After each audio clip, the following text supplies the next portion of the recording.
Hello everyone, स्वागत करता हूं मैं आप सभी का मेरे इस यूट्यूब चैनल पर जिसका नाम है द क्यूरियस माइंड।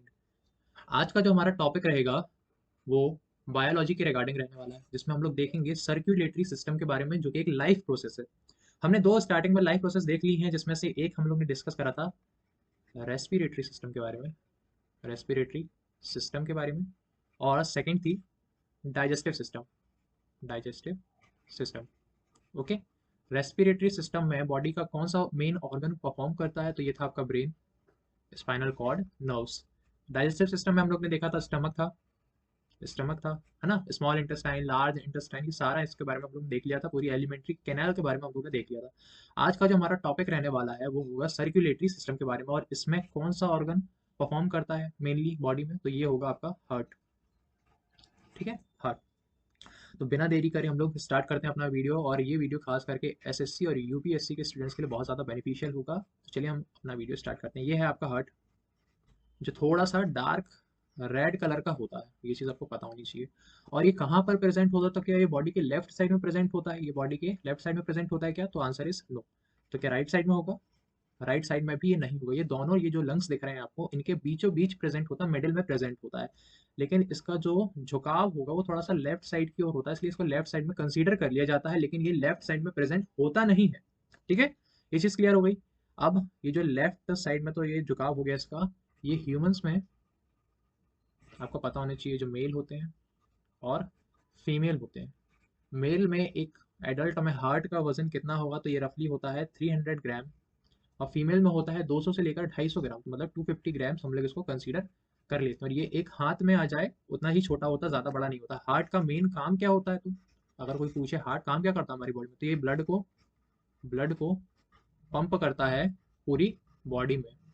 ठीक है, जिसके कारण हम जिंदा हैं, और अगर ये ऑर्गन निकाल दिया जाए तो हमारा जीना संभव नहीं है, इसलिए एक लाइफ प्रोसेस में आता है, बायोलॉजी का एक पार्ट है। ठीक है, स्टार्ट करें हम लोग। तो यही आज का हमारा टॉपिक रहने वाला है, सर्कुलेटरी सिस्टम, जिसमें हम लोग देखेंगे हार्ट के बारे में। हार्ट जो ब्लड पंप करता है वो ब्लड कैपिलरीज के थ्रू, सॉरी, ब्लड ब्लड यहाँ पर लिख दूं, वेसल्स के थ्रू करता है। और इस ब्लड वेसल्स का ही पार्ट होता है आपका आर्टरी, आर्टरी, वेन। और आर्टरी और वेन को जो कनेक्ट करता है उसको कहते हैं हम ब्लड कैपिलरी। ठीक है, इस ब्लड कैपिलरीज में या ब्लड वेसल्स में ही प्रेजेंट होता है आपका ब्लड। ठीक है, इसमें ही प्रेजेंट होता है ब्लड। और ब्लड भी फर्दर फिर अगर उसको हम क्लासीफाई करें तो लिक्विड में और सॉलिड में, अगर हम उसको क्लासीफाई करें तो लिक्विड वाला पार्ट हो जाएगा आपका प्लाज्मा, और सॉलिड वाला कंपोनेंट बनते हैं आपके आरबीसी, डब्ल्यूबीसी और प्लेटलेट्स। तो ज़्यादा दिमाग न लगाते हुए जो मैं बता रहा हूँ बस उस पर ही फोकस करना है, और अब हम लोग स्टार्ट करते हैं हमारा वीडियो। चलिए, ठीक है। तो बस एक स्टोरी के तरीके से इसको सुनते जाना है, ज़्यादा लोड मत लेना है, कहीं पर समझ में ना आए तो उस टाइम पे तो छोड़ देना है, आगे जाके अगर आप फिर से रिपीट देखेंगे तो आपको समझ में आ जाएगा। ठीक है, ये है हमारा हार्ट। ब्लड को क्या करेगा, ब्लड को पंप करेगा।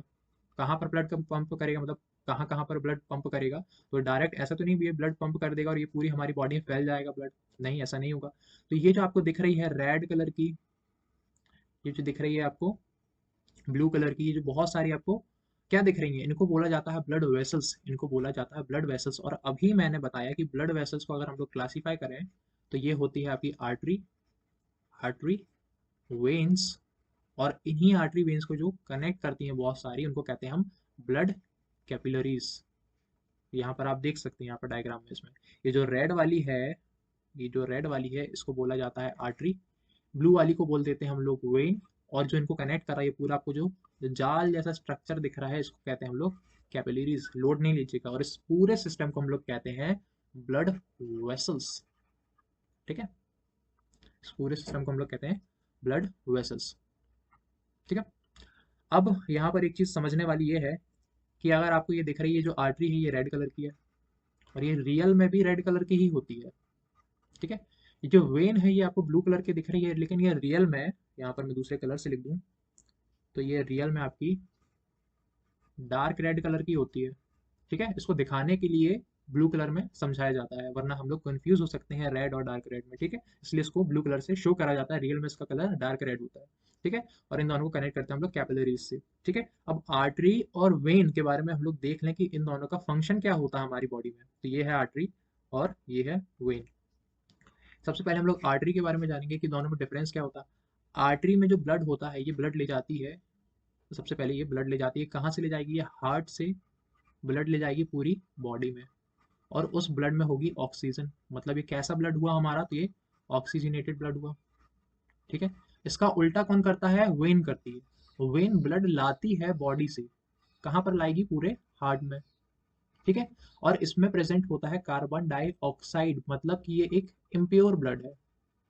अब कार्बन डाइऑक्साइड है और ये एक इम्प्योर ब्लड है, इसमें ऑक्सीजन था, तो ये कैसा हो जाएगा? आपका प्योर ब्लड हो जाएगा।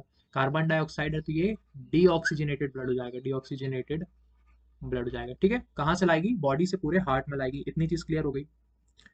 इसमें ये जो आपको दिख रहा है, ये वाली, ध्यान से देखिएगा डायग्राम में, ये जो मैं ब्लू कलर से सर्कल शो कर रहा हूँ, इसी में ही आपका आर्टरी में ये ब्लड प्रेजेंट रहता है, ब्लड प्रेजेंट रहता है। ठीक है।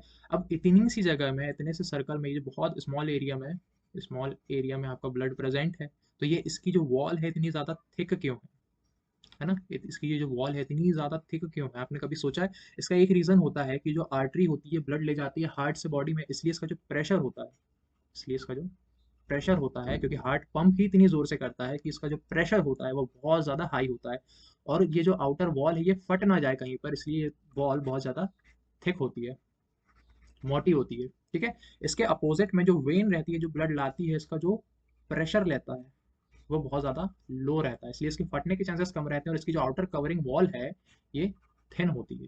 ठीक है। उतनी ज़्यादा मोटी नहीं रहती है, थिन रहती है। इतना बस आपको समझना है आर्टरी और वेन के रिगार्डिंग। कलर के बारे में हम लोग डिस्कस कर लिया है कि रेड होता है और इसका डार्क रेड होता है, डार्क रेड होता है, जिसमें हम लोग शो करते हैं इसको ब्लू से। ठीक है। तो इतनी चीज़ समझ में आ गई आर्टरी और वेन के रिगार्डिंग आपको। ठीक है। ये क्या है? ये पूरी ब्लड कैपिलरीज हैं, पूरी ब्लड वेसल्स हैं, ये पूरी क्या है? यहाँ पे लिखता हूँ, ये पूरी ब्लड कैपिलरीज है। ठीक है। एक ह्यूमन बॉडी में रियल में ऐसी ही दिखती हैं कुछ ब्लड कैपिलरीज, जिसमें आर्टरी वेन सब प्रेजेंट रहता है, ऐसा जंजाल टाइप का दिखता है, मकड़ी के जाले जैसा। ठीक है। जो पूरे हमारे बॉडी में ब्लड को क्या करता है? सप्लाई करता है, ऑक्सीजन ले जाता है, और फिर कार्बन डाइऑक्साइड वापस लाता है। तो इन सब के बारे में अभी हम लोग देखने वाले हैं। उसके पहले हम लोग देखेंगे, अब यही जो पूरी इतनी ब्लड कैपिलरीज है इस पूरे इंसान के अंदर, जो आपको दिख रही है यहाँ पर, इन्हीं पूरी ब्लड कैपिलरीज में, जो इतनी सारी ब्लड कैपिलरीज दिख रही हैं, इसी में क्या प्रेजेंट होगा? इसी में प्रेजेंट होता है ब्लड। ब्लड, अब हम लोग थोड़ा सा ब्लड के बारे में जान लें। ये जो ब्लड होता है, एक सेकंड रुकिएगा। ये जो ब्लड होता है, अब मैंने बताया था स्टार्टिंग में कि ब्लड को अगर हम लोग क्लासीफाई करते हैं तो ये आपका लिक्विड, ये जाएगा लिक्विड और सॉलिड में क्लासीफाई होता है। लिक्विड में आपका आ जाता है प्लाज्मा, और सॉलिड में आ जाता है आपका आरबीसी, डब्ल्यूबीसी और प्लेटलेट्स। ठीक है। ये चीज़ पढ़ चुके हैं। तो ये लिक्विड वाला पार्ट आपका आ गया प्लाज्मा में, सॉलिड वाला पार्ट आ गया आपका आरबीसी, डब्ल्यूबीसी और प्लेटलेट्स में। एरिथ्रोसाइट को ही हम लोग आरबीसी के नाम से ही जानते हैं, या आरबीसी को ही हम लोग एरिथ्रोसाइट्स के नाम से ही जानते हैं, और ल्यूकोसाइट्स को हम लोग डब्ल्यूबीसी के नाम से जानते हैं। प्लेटलेट्स को हम लोग थ्रोम्बोसाइट्स के नाम से भी जानते हैं, थ्रोम्बोसाइट्स के नाम से ही जानते हैं। और अगर हम लोग डब्ल्यूबीसी का फर्दर क्लासीफाई कर दें तो ये बढ़ती है आपकी ग्रैन्युलोसाइट्स और एग्रैन्युलोसाइट्स, दो में। फिर इसके अंदर फर्दर 5 और आती हैं, तो ये क्लासिफिकेशन आप एक बार गो थ्रू कर लीजिए, ये रटने की जरूरत नहीं है। आरबीसी 5 तरीके में क्लासीफाई होती है। ठीक है। स्टार्टिंग में 2 में होती है, फिर वो फर्दर 2, 3 और 2 में मिला के टोटल 5 बनाती हैं, आपको ये पता होना चाहिए। जो प्लाज्मा होता है, ये जो प्लाज्मा होता है, ये किस किस चीज़ों से मिलकर बना होता है? तो अमीनो एसिड हमने देखा था हमारी डाइजेस्टिव सिस्टम में, कि तो जो प्रोटीन होता है वो ब्रेक होता है अमीनो एसिड में, डायरेक्ट ब्रेक नहीं होता है, पहले तो छोटे छोटे पेप्टाइड में ब्रेक होता है, तो ये उससे मिलकर बना है। बहुत सारे इसमें न्यूट्रिएंट्स होते हैं, है ना? नाइट्रोजनस वेस्ट होता है, इलेक्ट्रोलाइट होते हैं, कई सारी गैसेस होती है। प्रोटीन के बारे में अगर हम लोग देख लें, प्लाज्मा में ध्यान रखिएगा, प्लाज्मा में होता है albumin, fibrinogen and then globulins. तीनों का मेन फंक्शन क्या होता है? तो हमने पढ़ा था जब लिवर सेक्रेट करता है, एल्ब्यूमिन के बारे में बात कर रहा हूँ मैं, ये यहाँ पर लिख देता हूँ। जब एल्ब्यूमिन में लिवर सेक्रेट करता था बिलीरुबिन, बिलीरुबिन, तो वो एक वेस्ट होता है, स्टार्टिंग में तो वेस्ट होता है बिलीरुबिन, लेकिन ये बाद में जाके एल्ब्यूमिन से मिलता है, और क्या करते हैं लोग, जो आपका जो एल्ब्यूमिन है वो बिलीरुबिन से मिलता है। ठीक है। और फिर वहीं पर ही पूरे ब्लड में, ब्लड कैपिलरीज में घूमकर फाइनली वो लिवर में जाता है, और लिवर में जाके क्या बनाता है? बाइल जूस बनाता है ना? हमने ये सब देखा था अपनी डाइजेस्टिव सिस्टम में। और बाइल जूस क्या होता है? तो बाइल जूस आपका गॉल ब्लैडर में प्रेजेंट होता है, और ये फैट्स के इमल्सिफिकेशन में भी बहुत ज़्यादा हेल्प करता है। ये सारी चीज़ें देखी थी, तो एल्ब्यूमिन का यहाँ रोल हो गया। फिब्रिनोजन जो आपको दिख रहा है, ये भी आपका लिवर में ही बनता है। ये भी आपका, ये जो आपको दिख रहा है फिब्रिनोजन, ये भी आपका लिवर में बनता है, और ये कहाँ जाता है इसके बाद? ये प्लाज्मा में चला जाता है। प्लाज्मा मतलब ब्लड में ही चला जाता है, ब्लड के किस कंपोनेंट में जाता है तो प्लाज्मा में जाता है। ठीक है, ये एक इम्पॉर्टेंट प्रोटीन होता है जो ब्लड क्लॉटिंग में यूज होता है, ये चीज़ आपको पता होनी चाहिए। जो फिब्रिनोजन है ब्लड क्लॉटिंग के लिए बहुत ज़्यादा इंपॉर्टेंट प्रोटीन है, बस इतना याद रखिएगा। और जो ग्लोब्यूलिन्स है, इसका काम क्या होता है, तो इसके कई सारे सेवरल्स काम होते हैं, जैसे कि ये इम्यून सिस्टम, यहाँ पर लिख देता हूँ, ये इम्यून सिस्टम को आपका बढ़ाता है। ठीक है, इन्फेक्शन के खिलाफ लड़ता है, आपके इम्यून सिस्टम को स्ट्रेंथन करता है, कई सारे हॉर्मोन्स को और फैट्स को ये क्या करता है, ये ट्रांसपोर्ट करता है। ठीक है, ठीक है, ब्लड के क्लॉटिंग में भी इसका यूज होता है। तो कई सारी चीजें ग्लोब्यूलिन्स के खिलाफ, बस आपको एक चीज याद करनी है, एल्ब्यूमिन का वर्क याद करना है, फिब्रिनोजन की, ये ब्लड क्लॉटिंग में मेन प्रोटीन होता है, बस इतना चीज। तो ये ब्लड का अपने क्लासिफिकेशन देख लिया है। अब ये जो आर्टरी होती है और ये जो वेन होती है, जो दो ब्लड वेसल्स होती हैं, इसमें हमने पढ़ा कि ये ऑक्सीजन ले जाती है ना, हार्ट से पूरे बॉडी में, और फर्दर इस बॉडी से हार्ट में जो ऑक्सीजन लाती है ब्लड के थ्रू, वो लाती है वेन, है ना। ये ऑक्सीजन नहीं लाती, सॉरी, कार्बन डाइऑक्साइड लाती है, और ये क्या ले जाती है, ऑक्सीजन ले जाती है, और ये बॉडी से हार्ट तक कार्बन डाइऑक्साइड लाती है। तो बॉडी में कार्बन डाइऑक्साइड आखिर पहुंची कहाँ तक, ऑक्सीजन का तो हमें समझ में आता है कि हमने बाहर एटमॉस्फेयर से इनहेल कर लिया उसको, है ना। ऑक्सीजन को तो हम लोग डायरेक्टली एटमॉस्फेयर से इनहेल कर ली, लेकिन जो कार्बन डाइऑक्साइड है ये हमारे शरीर तक पहुंचती कैसे आखिर। तो जब रेस्पिरेटरी सिस्टम के बारे में हम लोग पढ़ रहे थे, एक मिनट हमें पेन चूज कर लीजिए, हाँ, जब हम लोग रेस्पिरेटरी सिस्टम के बारे में पढ़ रहे थे, जब हमने फाइनल चीज जो देखी थी कि लास्ट में चल के जो ग्लूकोज रहता है, ओके, और डाइजेस्टिव सिस्टम में भी, कि जो ग्लूकोज रहता है वो साइटोप्लाज्म के अंदर टूटता है पायरोवेट में। ठीक है, और यहाँ पर दो एटीपी के मॉलिक्यूल बनाता है, अगर आपको ध्यान हो तो। जो ग्लूकोज है वो टूटता है पायरोवेट में, फिर इसकी फर्दर 3 ब्रांचेस निकलती हैं, इसकी जो फर्दर है वो 3 ब्रांचेस निकलती हैं, एक ऑक्सीजन की एब्सेंस में, एक ऑक्सीजन की प्रेजेंस में, और एक लेक ऑफ ऑक्सीजन में। तो हमें ये वाली देखनी है कि ऑक्सीजन के प्रेजेंस में एनर्जी बनती है, पानी बनता है, और क्या बन रही है, कार्बन डाइऑक्साइड। तो ये कार्बन डाइऑक्साइड कहाँ से बाहर निकलेगी, तो यहीं से बाहर निकलेगी। इस कार्बन डाइऑक्साइड को बाहर निकालती है कौन, वेन। यही वेन है, जो हम लोग डार्क रेड या ब्लू कलर की जो वेन होती है यही निकालती है, और इसमें ही कार्बन डाइऑक्साइड प्रेजेंट होती है, जिसको डीऑक्सीजनेटेड ब्लड ये कैरी करती है, इम्प्योर ब्लड कैरी करती है और हमारे शरीर के बाहर निकालती है। ठीक है, तो इसी के बारे में हमें देखना है। अब जो ब्लड में प्लाज्मा प्रेजेंट रहता है, ये जो पूरा ब्लड है, बार बार बता रहा हूँ जिससे कि आपको याद हो जाए, प्लाज्मा रहता है, WBC, RBC, प्लेटलेट। ठीक है, तो प्लाज्मा कितने परसेंट रहता है ब्लड में, रफली 55% प्रेजेंट रहता है, और रिमेनिंग ये जो चीज है, ध्यान से सुनिएगा, क्लासिफिकेशन है, रटना है इसको, चाहे जैसे भी याद करना है, WBC, RBC, प्लेटलेट है, ये 45% रहता है।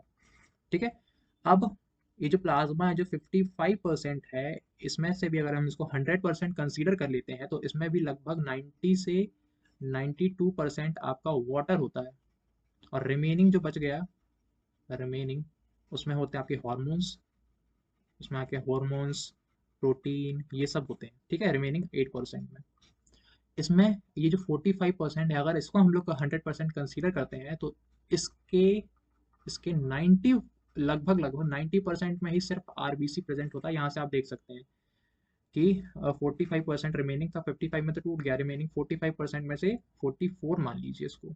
ठीक है, 44% में तो सिर्फ RBC है, और टोटल 1% में, यानी कि 10% में या लेस देन 10% में आपके WBC और प्लेटलेट्स प्रेजेंट रहते हैं। बस इतना आपको याद होना चाहिए और पता ही होना चाहिए। अब देख लेंगे कि एक ह्यूमन बॉडी में प्लाज्मा का वर्क क्या रहता है, RBC का वर्क क्या रहता है, WBC का वर्क क्या रहता है, और आपके प्लेटलेट का वर्क क्या रहता है। ठीक है, एक एक करके हम लोग सबके बारे में देखेंगे। तो ये क्या है आपका, ये है प्लाज्मा, कैसे कलर का दिखता है, तो ये येलोइश कलर का दिखता है। ठीक है, ये शरीर में अगर कम हो जाता है तो आपको कई सारी दिक्कतों का सामना करना पड़ सकता है। जैसे हम लोग ब्लड डोनेट करते हैं, वैसे ही हम लोग प्लाज्मा भी डोनेट कर सकते हैं, होता ब्लड के ही थ्रू है वो भी। ठीक है, इसमें क्या होता है, तो ये आपका ट्रांसपोर्ट करता है किसको, न्यूट्रिएंट्स को, हार्मोन्स को और प्रोटीन्स को, कई सारे different part of the body. ठीक है, और क्या करता है ये, तो रिमूव करता है वेस्ट प्रोडक्ट को फ्रॉम दी सेल्स। हमने देखा था कि अगर कोई सेल्स में किसी एक पर्टिकुलर चीज जो कि खराब हो गई है, तो उसको बाहर निकाला जाता है किसके द्वारा। ठीक है, तो वो फर्दर आगे चल के उसको कौन निकालता है वेस्ट को, तो प्लाज्मा वर्क करता है कि वो कचरा जमा ना होता जाए ब्लड में। ठीक है, और क्या करता है, मेंटेन करता है ब्लड प्रेशर को, उसके वॉल्यूम को, और पीएच वैल्यू होती है जो बॉडी की, उसको भी मेंटेन करता है। ठीक है, ना ज़्यादा एसिडिक हो ना ज़्यादा बेसिक हो। देन अगर हम लोग देखें आरबीसी के बारे में, तो आरबीसी के बारे में जानना थोड़ा सा इंपॉर्टेंट होता है क्योंकि क्वेश्चन बनता है। सबसे पहले आरबीसी को ही हम लोग एरेथ्रोसाइट्स के नाम से जानते हैं। एरेथ्रो यहाँ पे आर आ रहा है, इसको आर से रिलेट कर लीजिएगा। ये रेड होता है आरबीसी जो दिख रही है यहाँ पे, ये रेड होती है क्यों? क्योंकि इसमें हीमोग्लोबिन प्रेजेंट होता है, और हीमोग्लोबिन का अगर हम लोग फर्दर क्लासीफाई करते हैं तो वो हीम और ग्लोबिन में क्लासीफाई होता है। अगर मैं यहाँ पर क्लासिफिकेशन करके दिखाऊँ, हीमोग्लोबिन, ये फर्दर हीम में और ग्लोबिन में टूटता है। और जो ग्लोबिन होता है ये तो आपका प्रोटीन होता है, बॉडी ले लेती है। और जो हीम होता है ये आयरन वाला पार्ट होता है, ये नॉन आयरन वाला पार्ट होता है। नॉन आयरन में ही आपका बिलीरुबिन बनता है। ये जो आयरन वाला पार्ट होता है, इसी के चलते ही ये जो आपकी आरबीसी है ये कैसी दिखती हैं? तो ये रेड दिखती हैं। क्वेश्चन बनता है, ये ट्रांसपोर्ट करता है ऑक्सीजन को माइटोकॉन्ड्रिया तक पहुंचाता है। माइटोकॉन्ड्रिया होता है एक सॉसेज टाइप का सेल के अंदर जो बैठा रहता है, ठीक है। इसी में ही आपके powerhouse of the cell बोला जाता है। इसी के पास ऑक्सीजन पहुंचती है और यही फिर ऑक्सीजन हमें सॉरी ऑक्सीजन कह रहा हूँ, ये इसके पास ऑक्सीजन पहुंचती है और ये फिर पावर देता है हमारी बॉडी को कि हम कोई वर्क कर सकें, ठीक है। इतना आपको पता होना चाहिए। 36 एटीपी के मॉलिक्यूल्स बनाता है, 2 बाहर से बनते हैं।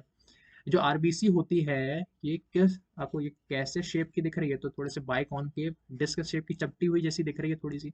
आरबीसी का जो लाइफ स्पैन होता है, ध्यान सुनिएगा, ये 120 डेज का होता है। क्वेश्चन बनता है डायरेक्ट। और जब इसका लाइफ स्पैन खत्म हो जाता है 120 डेज के बाद, जब ये डेड हो जाती हैं, तो डेड हो जाने के बाद ये कहाँ जाती हैं? तो इनके ग्रेवयार्ड जाती हैं, जिसको हम लोग स्प्लीन के नाम से जानते हैं, हिंदी में इसको स्प्लिया कहते हैं, ठीक है। और ये आरबीसी बनती कहाँ है? तो ये बोन मैरो में बनती है। इतनी चीज आपको आरबीसी के लिए जानना ही जानना आवश्यक है। देन आते हैं डब्ल्यूबीसी के बारे में। डब्ल्यूबीसी को व्हाइट ब्लड सेल्स कहते हैं, इनको ल्यूकोसाइट्स के नाम से भी जाना जाता है ये, ठीक है। इसको हम लोग स्टार्टिंग में देख चुके हैं कि 2 में क्लासीफाई होती है, पहले तो ग्रेन्युलोसाइट्स और अग्रेन्युलोसाइट्स, फर्दर ये 3 में क्लासीफाई होती है, ठीक है। इनको हम लोग ल्यूकोसाइट्स के नाम से भी जानते हैं। इनका जो लाइफ स्पैन होता है वो बहुत कम होता है, रफली 12 से 20 दिन के बीच का होता है।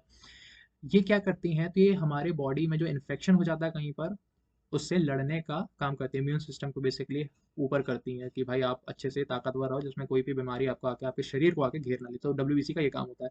जनरली देखा होगा आपने कि आप कोई बीमार पड़ते हैं तो आपकी डब्ल्यूबीसी डाउन हो जाती है, उसका काउंट डाउन हो जाता है, ठीक है।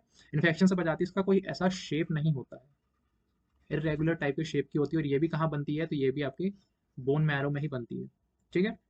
आगे बढ़ते हैं, प्लेटलेट्स के बारे में देख लेते हैं। प्लेटलेट्स का भी ऐसा कोई शेप नहीं होता है, इसका भी कोई शेप नहीं होता। सबसे कम अगर हम देखें टाइम लाइफ स्पैन, तो ये प्लेटलेट्स का ही होता है, रफली 7 से 10 दिन का होता है। इनको हम लोग थ्रोम्बोसाइट्स के नाम से भी जानते हैं। और ये हेल्प करती है, मोस्ट इंपॉर्टेंट, कि एक ह्यूमन बॉडी में प्लेटलेट्स का वर्क क्या रहता है। तो हम लोग ने देखा है कि ब्लड क्लॉट में अगर आप कहीं खरोच लग गई, चोट लगी, तो जो ब्लड निकलता है वो ब्लड निकलता ही जाएगा। अगर प्लेटलेट्स अपना काम नहीं करेंगी, ब्लड क्लॉट नहीं करेंगी, तो वो ब्लड लॉस हो जाएगा, देन आपकी डेथ हो जाएगी। तो ये भी एक मतलब बहुत इंपॉर्टेंट चीज़ है प्लेटलेट्स के रिगार्डिंग। एक विटामिन है, विटामिन के, ये भी बहुत यूजफुल है ब्लड की क्लॉटिंग के लिए, ठीक है। जब आपको डेंगू होता है, डेंगू में मोस्ट इंपॉर्टेंट है, उसमें आपकी प्लेटलेट्स सबसे ज़्यादा डाउन होती है, ये भी आपको पता होना चाहिए। रफली 4 to 5 lakhs के बीच में होती है। और अगर ये लेस देन 50K, है ना, लेस देन 50K जाती हैं, तो इंसान कोमा में भी जा सकता है। तो ये चीज़ आपको पता होनी चाहिए। अब हम लोग पढ़ते हैं ये जो सर्कुलेटरी सिस्टम है, पूरा ब्लड वेसल्स वगैरह दिख रही है हमको, ये जो पूरा सर्कुलेटरी सिस्टम है, इसके फादर हम किसको कहते हैं? तो इनके फादर कहा जाता है विलियम हार्वी को, ठीक है। इन्होंने डिस्कवर करा था पूरा circulatory system in the year 1628। IMP है, उतना भी आईएमपी नहीं है लेकिन, ठीक है। William Harvey, circulatory system. ये इंपॉर्टेंट है कि जो ब्लड ग्रुप है उसकी खोज किसने करी थी? ये बहुत इंपॉर्टेंट क्वेश्चन डायरेक्ट बनता है कि कार्ल लैंडस्टीनर ने खोज करी थी ब्लड ग्रुप्स की, ब्लड के टाइप्स की, ठीक है। ये एक ऑस्ट्रियन इम्यूनोलॉजिस्ट एंड पैथोलॉजिस्ट थे, ठीक है। ये चीज़ भी आपको पता होगी, नाम याद रखिएगा, कार्ल लैंडस्टीनर। अब अगर हम लोग थोड़ा सा जान लें ब्लड ग्रुप्स के बारे में, तो इधर पे मैं लिखता हूँ पेन चेंज करके। ये जो ब्लड ग्रुप्स होते हैं, ब्लड ग्रुप्स के जो टाइप होते हैं, ठीक है। ए होता है, बी होता है, ए बी होता है और ओ होता है। ध्यान से सुनिएगा कि इसको हम लोग क्लासीफाई कैसे करते हैं। अगर ए वाले में ए एंटीजन प्रेजेंट है तो वो ए होगा, बी में बी एंटीजन होना चाहिए, देन ए बी में दोनों प्रेजेंट होने चाहिए, और ओ में दोनों में से कोई भी प्रेजेंट नहीं होगा, तभी वो ओ ब्लड ग्रुप बनाता है। ध्यान समझिए, ए में ए एंटीजन होगा, बी में बी एंटीजन होगा, ए बी में दोनों होगा, और ओ में एक भी नहीं होगा। अब हम इसको ए पॉजिटिव या A positive, B positive, O positive, A B positive, A negative, B O negative, B negative, A B negative, ये पॉजिटिव और नेगेटिव इसमें कैसे क्लासीफाई करते हैं? तो यहाँ पर देखिएगा, एक मंकी था जिसको हम कहते हैं रेसस, उस रीसस मंकी की जो आरबीसी थी, मतलब उसका जो ब्लड था, उसके ब्लड में जो आरबीसी थी, उसके सरफेस पे एक एंटीजन पाया गया, एक डिफरेंट टाइप का एंटीजन पाया गया उस रीसस मंकी के ब्लड के आरबीसी की सरफेस पर पाया गया एक डिफरेंट काइंड का एंटीजन। अब ये एंटीजन जिस जिस पर्सन के ब्लड ग्रुप में प्रेजेंट होगा तो हम उसको पॉजिटिव मान लेते हैं, प्रेजेंट नहीं होगा तो हम उसको नेगेटिव मान लेते हैं। इसको हम लोग आर एच एंटीजन के नाम से भी जानते हैं, ठीक है। आर एच रेसस मंकी के नाम पे पढ़ा था। ओ में प्रेजेंट होगा तो ओ पॉजिटिव, ओ वाले में प्रेजेंट नहीं होगा तो ओ नेगेटिव, प्रेजेंट है तो पॉजिटिव, प्रेजेंट नहीं है तो नेगेटिव। तो इतनी चीज आपको पता होनी चाहिए। यहाँ पर एक चीज और नोट करिएगा कि ये जो ए बी पॉजिटिव है ये हर किसी को खून ले सकता है, हर किसी से खून ले सकता है। इसको इसलिए यूनिवर्सल एक्सेप्टर के नाम से भी जाना जाता है। किसको? ए बी पॉजिटिव वाले को। और ये जो ओ नेगेटिव है ये हर किसी को खून दे सकता है, इसलिए इसको यूनिवर्सल डोनर कहा जाता है। ये चीज आपको पता होनी चाहिए। एक डिफरेंट काइंड का ब्लड ग्रुप यहाँ पर देखने को मिलता है जिसको हम लोग कहते हैं Bombay blood group, Bombay blood group, ठीक है। इसकी खोज किसने करी थी सबसे पहले? तो इसकी खोज करी थी आपके मुंबई में रहने वाले वाई एम भिंडे ने करी थी, 1952 में करी थी, मुंबई में करी थी, इसलिए इसको बॉम्बे ब्लड ग्रुप के नाम से जाना जाता है, ठीक है। इसको हम लोग एच एच या फिर बॉम्बे ब्लड ग्रुप के नाम से भी जानते हैं। इसमें ना ही एच एंटीजन होता है ना ही ए बी एंटीजन होते हैं, तो फिर इसमें होगा क्या? इसमें सिर्फ एच एंटीबॉडी होती है। ध्यान से समझ लिया ना, कोई दिक्कत नहीं है। ना एच होगा ना ए होगा ना बी होगा, सिर्फ एच की एंटीबॉडी होती है। किसमें? बॉम्बे ब्लड ग्रुप में। वाई एच भिंडे ने करी थी 1952 में, मुंबई में थे, इसलिए इसका नाम बॉम्बे ब्लड ग्रुप पड़ा। अब हम लोग देखें सर्कुलेटरी सिस्टम का क्लासिफिकेशन, अगर हम देख लें तो इसको हम लोग दो टाइप में क्लासीफाई करते हैं, अकॉर्डिंग टू सर्कुलेशन साइकिल वाले हिस्से में, अकॉर्डिंग टू कितने साइकिल को कंप्लीट कर रहा है, अकॉर्डिंग टू सर्कुलेटरी सिस्टम। दोनों के बारे में देखते हैं। साइकिल वाले से अगर कंपेयर करते हैं तो हमें दो देखने को मिलते हैं सर्कुलेटरी सिस्टम। वो कौन कौन से होते हैं? पहला होता है सिंगल सर्कुलेशन, जिसमें सिर्फ एक साइकिल कंप्लीट होती है। ये जो आपको दिख रही है एक साइकिल कंप्लीट होगी, और इसमें आपको दिख रही है कि आपके डबल साइकिल कंप्लीट होती हुई दिख रही है। एक ह्यूमंस में, और ह्यूमंस में डबल सर्कुलेटरी सिस्टम ही चलता है, ठीक है। और सिंगल सर्कुलेटरी सिस्टम कहाँ कहाँ चलता है? तो उसके कुछ एग्जांपल हैं यहाँ पर लिखे हुए हैं कि फिशेस में, रेप्टाइल्स में, एम्फीबियंस में आपको सिंगल सर्कुलेशन देखने को मिलेगा, जबकि जो बर्ड्स होती हैं, जो मैमल्स होती हैं, उसमें आपको डबल सर्कुलेटरी सिस्टम देखने को मिलता है, ठीक है। अब यहाँ पर हमने सर्कुलेटरी सिस्टम को अकॉर्डिंग टू, मतलब यहाँ पर जो क्लासीफाई करा था, ये भी दो टाइप में होते हैं क्लासीफाई। एक होता है ओपन सर्कुलेटरी सिस्टम और एक होता है closed circulatory system. Open circulatory system का मतलब ये होता है कि इसमें ब्लड वेसल्स ही नहीं होती है, यहाँ पर ये लिखा हुआ है, इसमें ब्लड वेसल्स ही प्रेजेंट नहीं होती, मतलब जो खून है आपका वो डायरेक्ट पूरी बॉडी में रायते के जैसे फैल जाता है, ठीक है। इसमें ब्लड प्रेशर लो होगा क्योंकि अब भाई वेसल्स ही नहीं है, ब्लड ट्रेवल ही नहीं कर रहा, तो ब्लड प्रेशर जो है वो ऑटोमेटिकली लो हो गया, लो है, स्पीड भी लो रहेगी, ठीक है। और ये पूरी बॉडी में फैल गया है तो मतलब टिश्यू के साथ डायरेक्टली कांटेक्ट में होता है। क्लोज्ड सर्कुलेटरी सिस्टम में क्या होता है? वेसल्स में फ्लो होता है, वेसल्स में होगा इसलिए इसका ब्लड प्रेशर हाई होगा, इसकी स्पीड फास्ट होगी, और ये डायरेक्ट कांटेक्ट में नहीं होता है ब्लड के टिश्यूज से, ठीक है। जो ओपन सर्कुलेटरी सिस्टम है उसके कुछ एग्जांपल्स हैं, जैसे कि पूरे एंथोपोडास, अपने एनिमल किंगडम, अभी मैं उसके बारे में पढ़ाया नहीं है, जब मैं पढ़ाऊंगा तो एंथोपोडास, मॉलस्का, ये क्या होते हैं सब हम लोग देखेंगे लाइन बाय लाइन। एंथोपोडास हो गए, मॉलस्का हो गए, ये सारे ओपन सर्कुलेटरी सिस्टम के एग्जांपल होते हैं। क्लोज्ड सर्कुलेटरी सिस्टम होता है वर्टिब्रेट, इसी में ही आते हैं आपके मैमल्स, ठीक है, इसी में आपके मैमल, इसी में आपके आपके तो मैमल्स, और मैमल्स के अंदर आते हैं आपके पर्सन, लिख रहा हूँ, ह्यूमंस, ठीक है। तो ह्यूमन क्लोज्ड सर्कुलेटरी सिस्टम का ही हिस्सा होता है, और एक एक्सेप्शन होता है यहाँ पे, उसको हम लोग कहते हैं अर्थवॉर्म, ये भी आता है आपका क्लोज्ड सर्कुलेटरी सिस्टम में।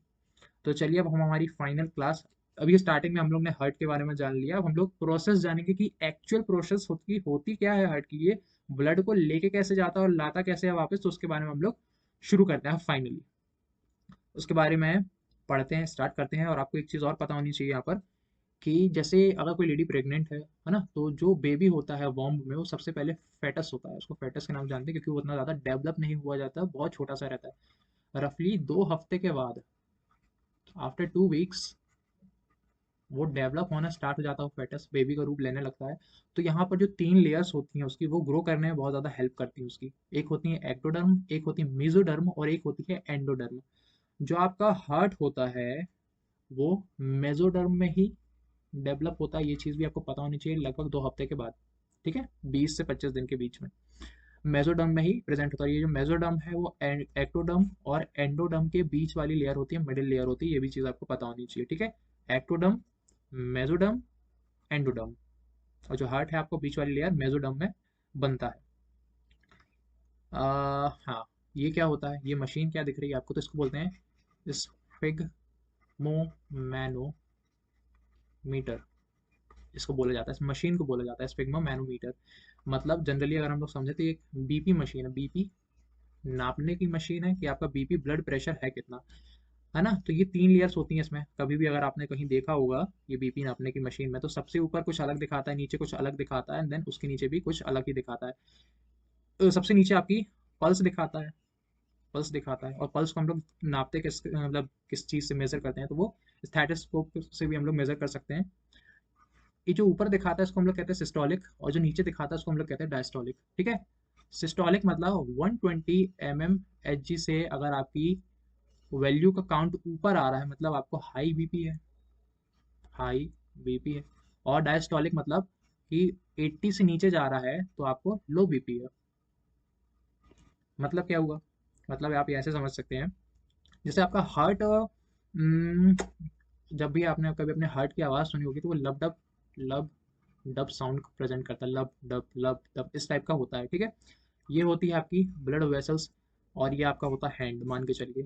जब ये बीपी की मशीन इसमें लगाई जाती है, ये हमने इसके ऊपर रैप कर ली बीपी की मशीन, और ये अब अपना प्रेशर क्रिएट करती है, तो ये जो वेसल्स रहती हैं इसमें जो ब्लड ट्रैवल कर रहा है वो ऐसे ऐसे जाता है, ओके। बहुत जोर जोर से उसकी वॉल्स पर प्रेशर करते हुए जाता है, वो प्रेशर हम लोग मेजर कर लेते हैं थ्रू दी स्फिग्मोमैनोमीटर, ठीक है। तो 120/80 हम लोग को वैल्यू मिलती है, इसके ऊपर गई और इससे नीचे गई, इससे ऊपर गई तो हाई बीपी, इससे नीचे गई तो लो बीपी, इसको बोलते हैं सिस्टोलिक वाली कंडीशन, इसको बोलते हैं डायस्टोलिक। मतलब ये एक ठीक कंडीशन है कि जब आपका बीपी हाई है और इससे नीचे गई तो डायस्टोलिक, मतलब 80 से नीचे गई तो वो वाली कंडीशन बनाता है।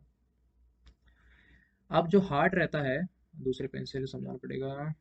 हाँ, हार्ट की जो इनर वॉल होती है, सबसे इनर वॉल, उसको हम लोग बोलते हैं एंडोकार्डियम। क्या बोलते हैं, एंडोकार्डियम इनर वॉल होती है।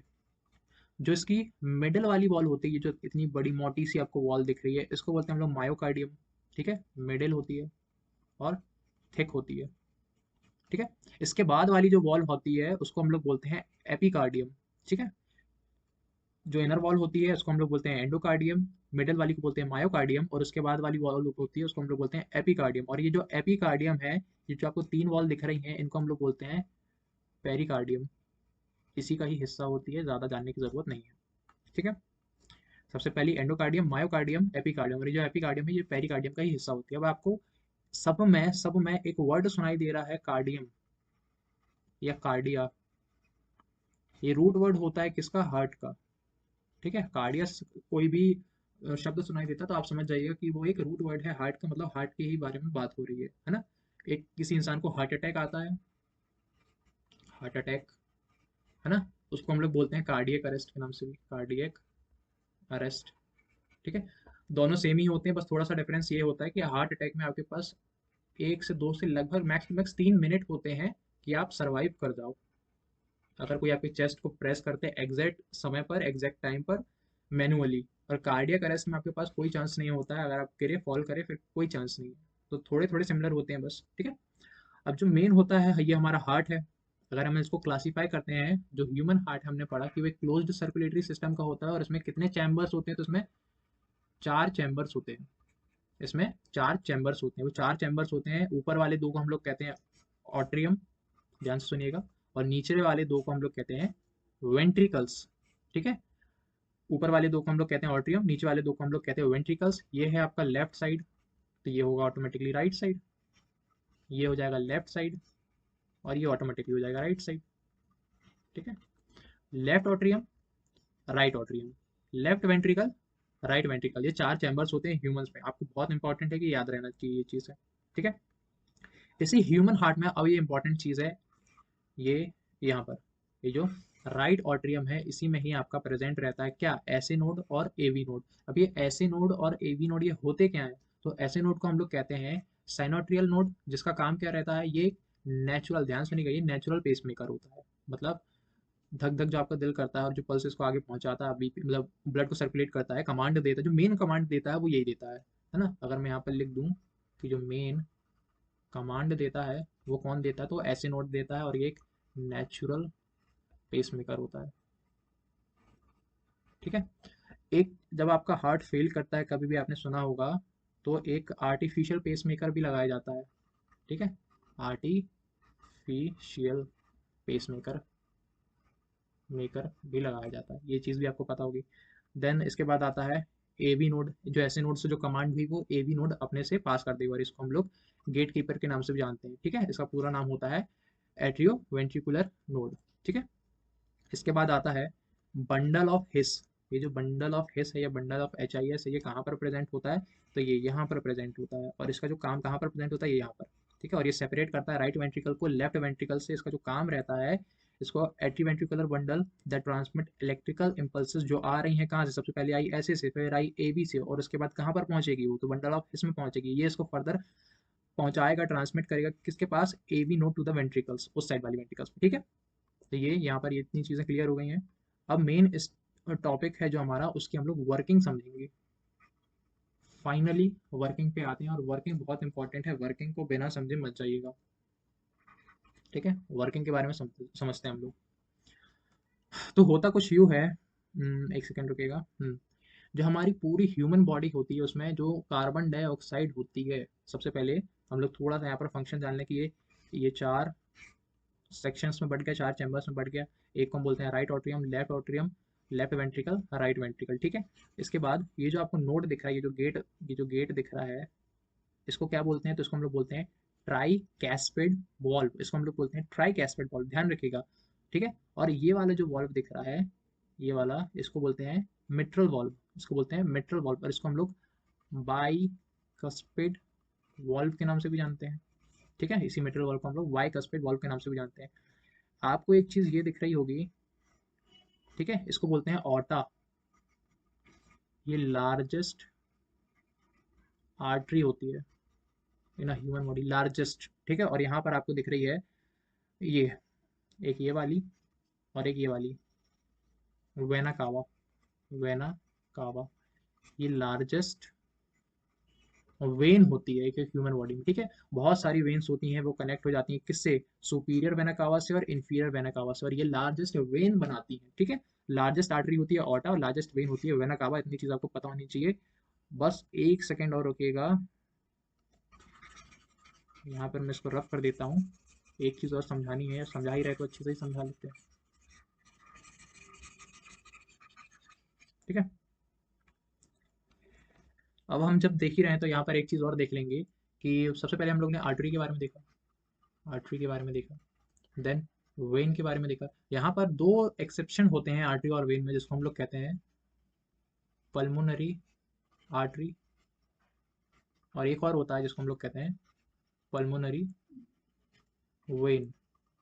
क्या होता है इनमें डिफरेंस, समझ लेते हैं। यहाँ पर जो आर्टरी होती है वो ब्लड को ले जाती है कहाँ से, हार्ट से बॉडी में, जिसमें ऑक्सीजन होता है।